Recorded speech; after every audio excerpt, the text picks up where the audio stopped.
après c'est moi, j'ai fait un petit récapitulatif de l'association, ce qu'elle est. Depuis quand elle a été créée, je pense qu'il y a beaucoup d'adhérents qui sont là, qui ne savent pas forcément ce que l'association a fait depuis qu'elle a été créée. Donc moi personnellement, j'ai été opérée ici en octobre 2017, donc ça va faire 8 ans, presque 8 ans. Et donc j'ai un attachement particulier à cet hôpital-là, alors que je ne suis pas parisienne, hein, je suis normande. Mais voilà, mon médecin m'a indiqué qu'il fallait venir ici, donc je suis venue ici.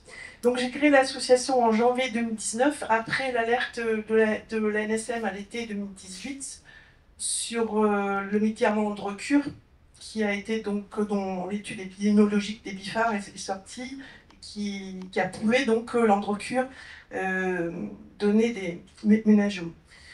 Donc l'association, je n'ai pas créé toute seule, hein, on a Nathalie Griot qui était la secrétaire, qui n'est plus maintenant, mais donc c'était notre volonté des personnes concernées par ces tumeurs-là de faire connaître dans son entièreté le lien entre les ménageomes et les projectatifs.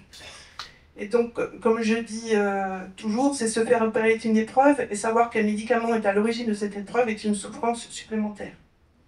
Alors maintenant, évidemment, ce côté lien progestatif et ménageome dans l'association existe toujours. Hein. On a des procédures judiciaires qui sont en cours. On a une plainte pénale qui a été déposée en novembre 2024. Mais évidemment, ici, ce n'est pas notre travail. Notre travail, moi, quand j'étais opérée ici, donc j'ai eu la visite d'une bénévole de France AVC, je pense. Je ne suis pas sûre en plus que ce soit France AVC à l'époque. Et ça m'était tellement important pour moi qu'en fait, je m'étais dit que si je pouvais rendre ce qui m'avait été donné, je le ferais avec grand, grand plaisir. Et parce que le professeur Palu m'a écouté dans cette démarche-là, on a pu donc créer en 2022 le partenariat, et avec Mme Baratker aussi, bien sûr, il fallait que ce soit... Et puis que des bénévoles soient aussi présents, comme je dis, quand on me demande à ce que ce partenariat se fasse dans des hôpitaux, des services de neurochirurgie ailleurs, je dis toujours, il y a 3 conditions. Il faut qu'on ait un neurochirurgien accueillant, ce qui n'est pas le cas partout. Il faut qu'on ait des bénévoles, et il faut que l'administration de l'hôpital soit d'accord aussi. Donc au GHU Paris, tout a été... Les étoiles se sont alignées, et donc le partenariat a pu se faire en 2022. Sinon, l'association elle-même, donc, elle a été agréée par le ministère de la Santé en juillet 2020 et l'agrément a été renouvelé en 2025. L'agrément du ministère de la Santé est très important quand on travaille des hôpitaux publics, évidemment.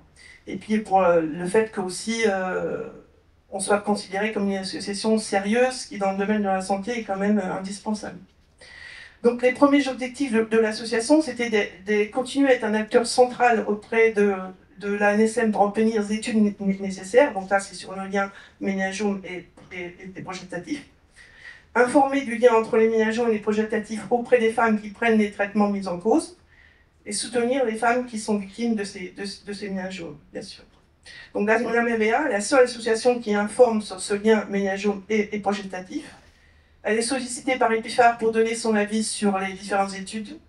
Elle bénéficie de soutien financier public pour faire délivrer des vidéos pour informer. Et elle bénéficie aussi d'un soutien financier public pour une étude sur la qualité de vie de personnes qui souffrent de ménageome, dont Benoît Eudelis vous parlera cet après-midi. Donc on a à ce jour plus de 1000 adhérents. Un conseil scientifique composé de 3 neurochirurgiens et un radiothérapeute, donc un des neurochirurgiens et monsieur Palu. Donc on a délivré, je vois que tous les livrets que j'ai déposés ont été pris, délivrés pour informer, des plaquettes. Donc le partenariat avec les hôpitaux, donc on n'en a que 2 pour l'instant, un au GHU Paris depuis 2022, comme on a dit tout à l'heure, et un deuxième partenariat au CHU à Brest, qui a été signé en mai dernier. Voilà.